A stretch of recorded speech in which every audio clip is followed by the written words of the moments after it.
Well, it's a cloudy, smoky day here in central Nevada. It's not, the smoke's not too bad, but it did kind of move in a little bit. We have some rain coming later, I hope. Kind of maybe put out some fires. That would be nice.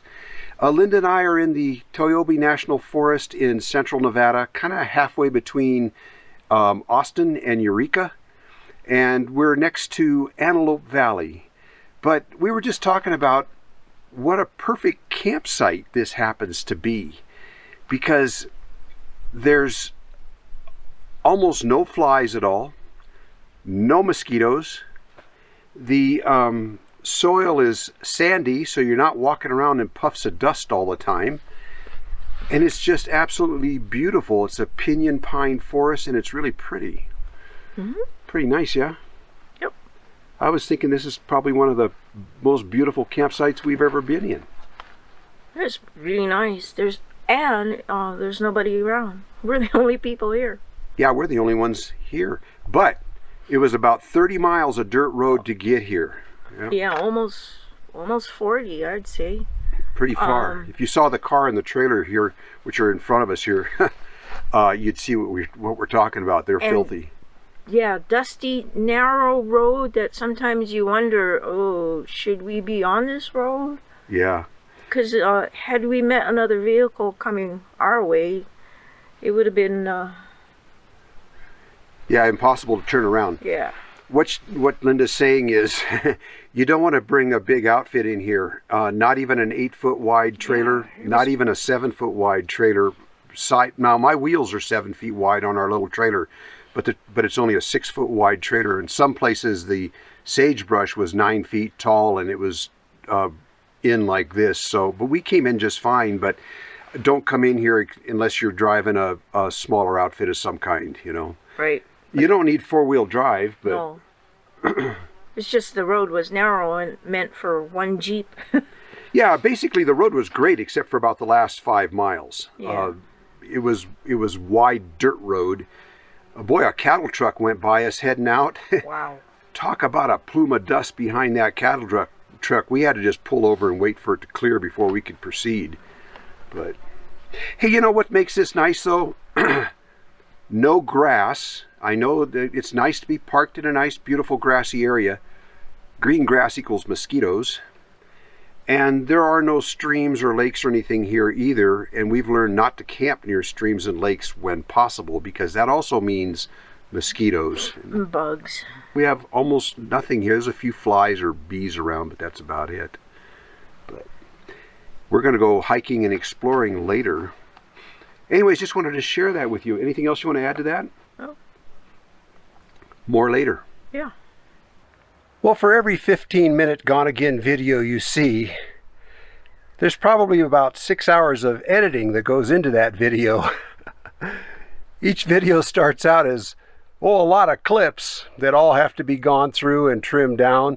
I get like 24, 25 gigabytes of clips, just short clips that all have to be gone through. And then it's ready for upload to YouTube, which takes me about another hour to do all the description and everything in there and the tags. But I just thought you might like to see what kind of goes into doing the work here in the trailer when we're on the road. First of all, there's all the electrical. I'm just using this little black web inverter. It's a 150 watt inverter. That's all I need. Of course, I've got a battery plugged in there charging too.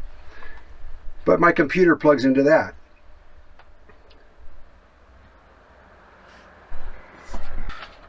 The other thing is that the laptop runs hot.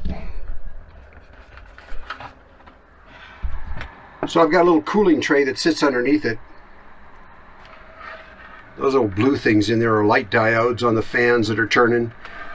But that works really well to keep it cool. Of course, on prolonged rainy periods, I can plug into the Jackery and run just fine for quite a while. My laptop uses too much wattage to be able to plug it in directly to a cigarette lighter. There is no cigarette lighter plug adapter available for this unit. And it's a powerful laptop. It's a Dell XPS 15 4K. But like I said, you just can't plug it into a cigarette lighter. It's got to go through an inverter of some kind. And this little trailer of ours doesn't have one built in. I don't need it for anything else. The nicest thing about doing the editing on the road is the peace and quiet. The hardest thing is finding a place to upload. And we do that by using a service called Visible. It's through Verizon, but it's $40 a month, unlimited data. It does have its downfall, and that is that if you get in a busy area, it slows you down. But during non-peak times, I don't have any trouble uploading video as long as I have 4G and at least 4 bars. So I can even do that from the small towns. And we usually park next to some little city park or something like that and spend a couple hours uploading video. Anyways, that's how we do our work from the road. We're kind of on a plateau. We've been hiking along. This is not on any hiking trail. We're just poking around in the woods. But this looks like an old teepee ring. Now, understand, we don't know. But it's on a flat plateau. And it's a circle. And it's a circle. And we're out where we're kind of on a vantage point here, where you can see, if it wasn't for these trees, you could see around. Anyways, it's just one of those interesting things that you find out in this part of the world.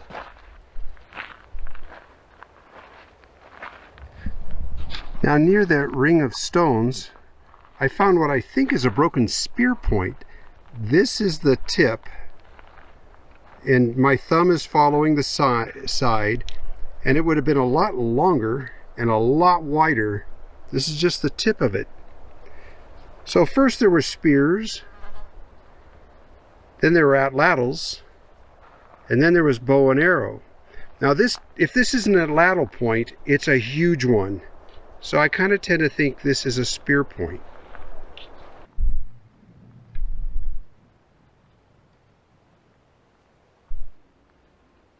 Such a beautiful area. You can see why they hung out here.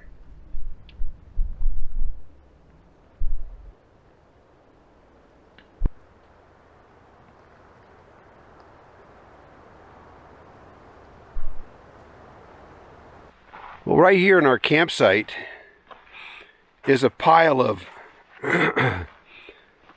beautiful flakes that evidently kids that were camping here collected. And they're all pieces left over from the Indians making arrowheads and stone tools. And so they're all beautiful colors. I wish there was sunlight right now showing you the beautiful stone that it's made out of.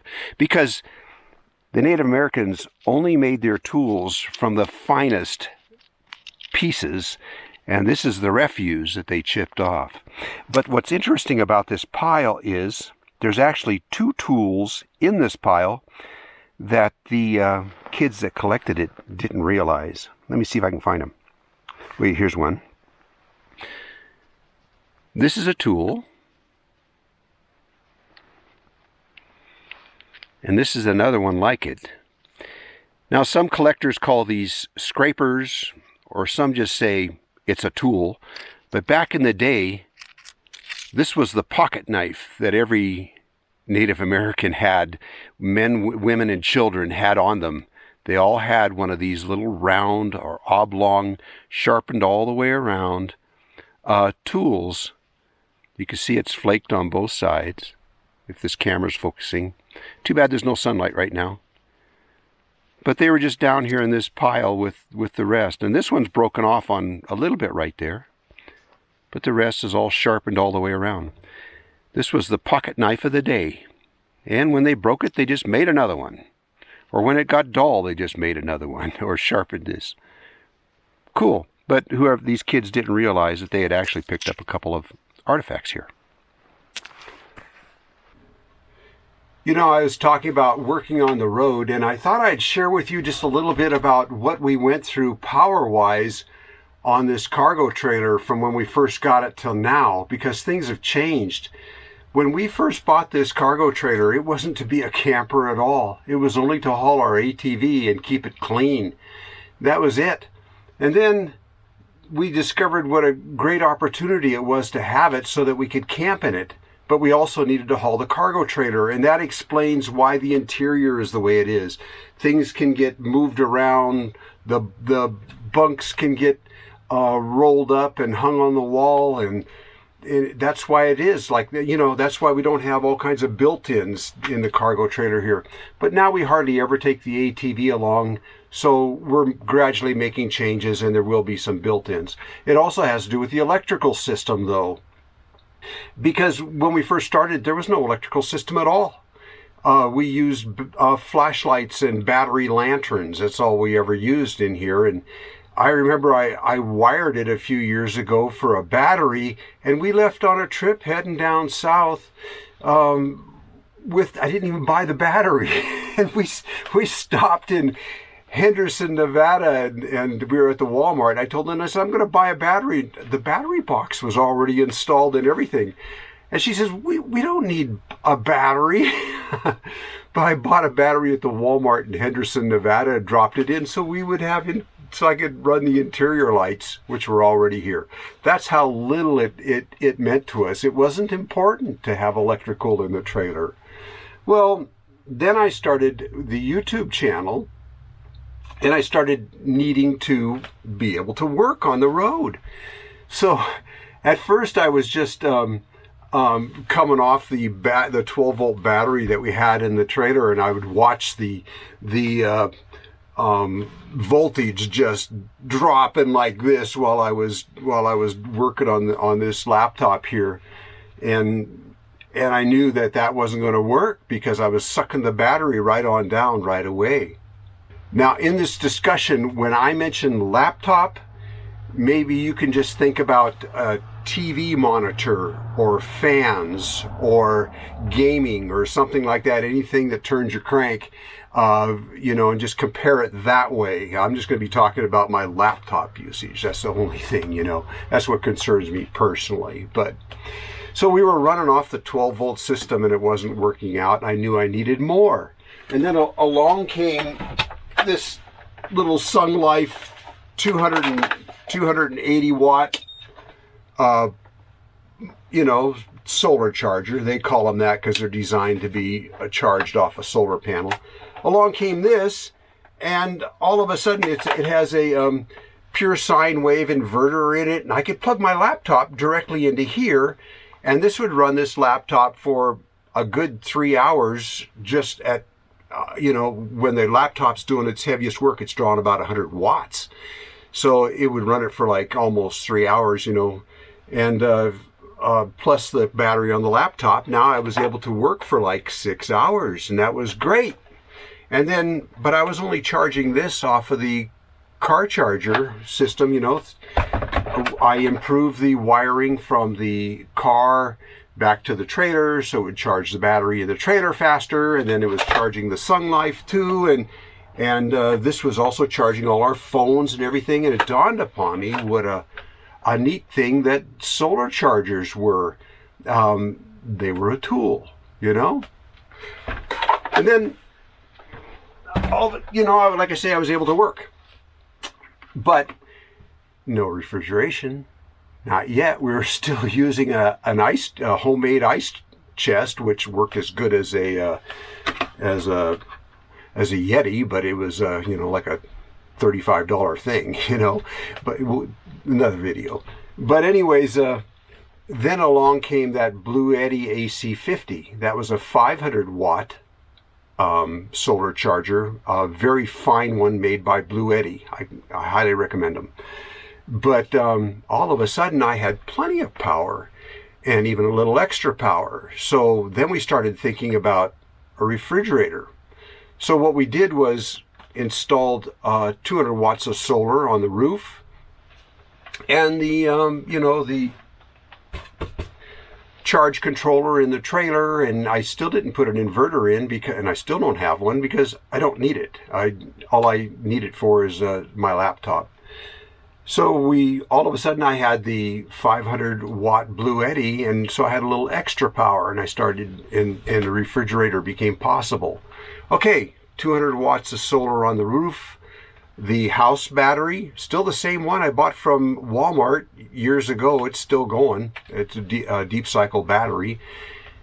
And I had the 500 watt Blue Eddy. So we went ahead and picked up a refrigerator. And that, this 12 volt compressor refrigerator, so now I can run that all day long. and I got power to work with.